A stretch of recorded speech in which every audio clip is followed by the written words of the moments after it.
রামনারায়ণ রাম। আমি সর্বপ্রথম ঠাকুর শ্রী শ্রী বালক ব্রহ্মচারী মহারাজের চরণে জানাই আমার শতকোটি প্রণাম এবং আপনাদের সকলকে জানাই বৈদিক অভিনন্দন। রামনারায়ণ রাম। এই বলে আমি আজকের তত্ত্ব ও আলোচনা শুরু করছি। আজকের শতবর্গ শতবর্ষে বইটি থেকে পাঠ করে শোনাবো। বিষ্ণু বলছেন, তাই বেদ ফুটে ওঠেনি, যেদিন ফুটে উঠবে সে মৃত্যুর ইঙ্গিত, মৃত্যুর সারা যেদিন ফুটে উঠবে তোমার মাঝে, তোমার মধ্যে জেগে উঠবে সেই সুর। সবাই তো শ্মশানে চলে যাচ্ছে, আমাকেও যেতে হবে।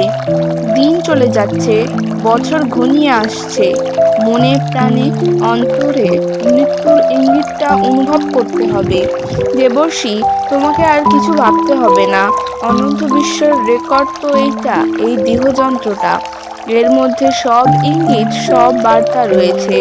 মহাশূন্যে গর্জন হয়, বর্ষণ হয়, বিদ্যুৎ চমকিত হয়, কখনো দেখা যায়, কখনো দেখা যায় না।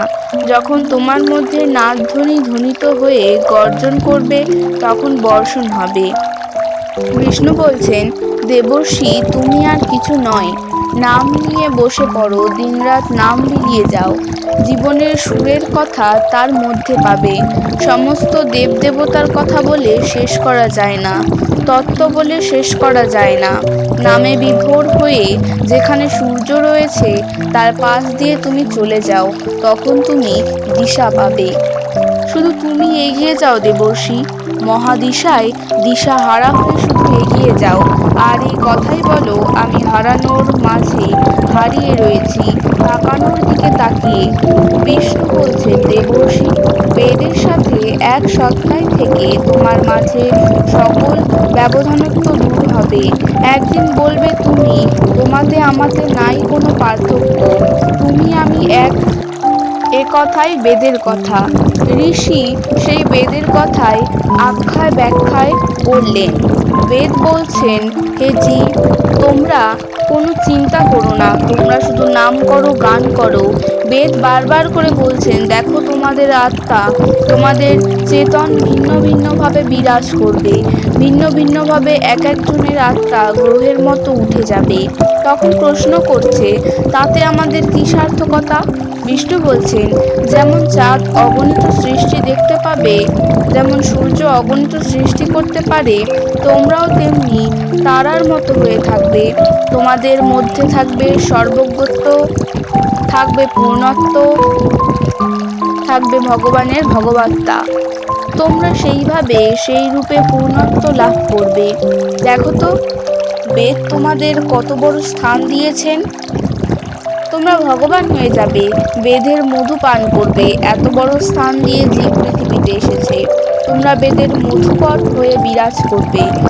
বেদের তত্ত্ব, বেদের মাহাত্ম্য শুনলে কাজ হয়, বেদের ধ্বনি শুনলে কাজ হয়, বেদ যারা বর্ণনা করেছেন তাদের কথা শুনলে কাজ হয়, আবার গুরুমুখে বেদের কথা শুনলেও কাজ হয়।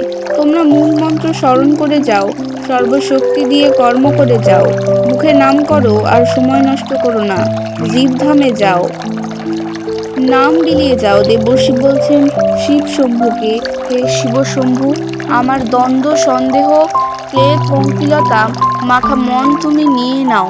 হে প্রভু, তোমার স্মরণে বরণে জ্ঞানে অজ্ঞানে আমার সমস্ত মান অভিমান অহংকার থেকে আমাকে তুমি মুক্তি করো, আমাকে তুমি নির্মল করো, শুদ্ধ করো, মুক্ত করো। দেবর্ষি শিবের কাছে প্রার্থনা করলেন। শিব মহেশ্বর আপন ভোলা, এই পার্থিব কোনো কিছুর প্রতি তার কোনো আকর্ষণ নেই। পার্বতী একখানি কাপড় চেয়েছে, শিব চলেছেন শ্মশানে পার্বতীর জন্য কাপড় ভিক্ষা করতে।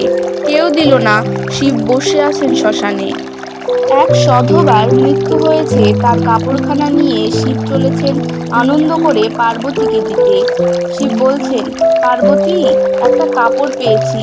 সেই রক্তমাখা কাপড় পার্বতীর হাতে দিয়ে বললেন, তুমি পরো, আমি দেখি তোমার ভালো লেগেছে।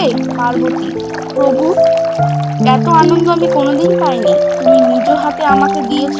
পার্বতী সেই শাড়ি মাথায় করে নিয়েছে। পার্বতী আনন্দ পেয়েছে। শিব পার্বতীর খুশিতে খুশি হয়ে নাচতে নাচতে চলেছেন জঙ্গল দিয়ে। দেবর্ষি বলছেন, মা, এ তো রক্তমাখা কাপড়। পার্বতী বলছেন, হোক, প্রভু নিজ হাতে আমাকে দিয়েছেন আনন্দ করে। দেবর্ষি বলছে, মা, আমি তোমার মতো এখনো হতে পারিনি। আমি কত নিম্ন স্তরের, যার ইঙ্গিতে মুহূর্তে ধ্বংস হতে পারে, আবার এই ইঙ্গিতে মুহূর্তেই সৃষ্টি হতে পারে। সেই ভোলা মহেশ্বর নিজ হাতে পার্বতীকে শাড়িখানা দিয়েছেন। পার্বতী আনন্দে আত্মহারা। পার্বতী সদা সর্বদা শিবের অনুগত হয়ে থাকতেন। কতদিন অনাহারে থাকতে হতো, কত কষ্ট করতে হতো, কোনোদিন মুখ ফুটে বলেন নাই। আজকের তত্ত্ব ও আলোচনা আমি এখানে শেষ করছি। দেখা হচ্ছে পরের ভিডিওতে। ভালো থাকবেন, সুস্থ থাকবেন। রাম নারায়ণ রাম।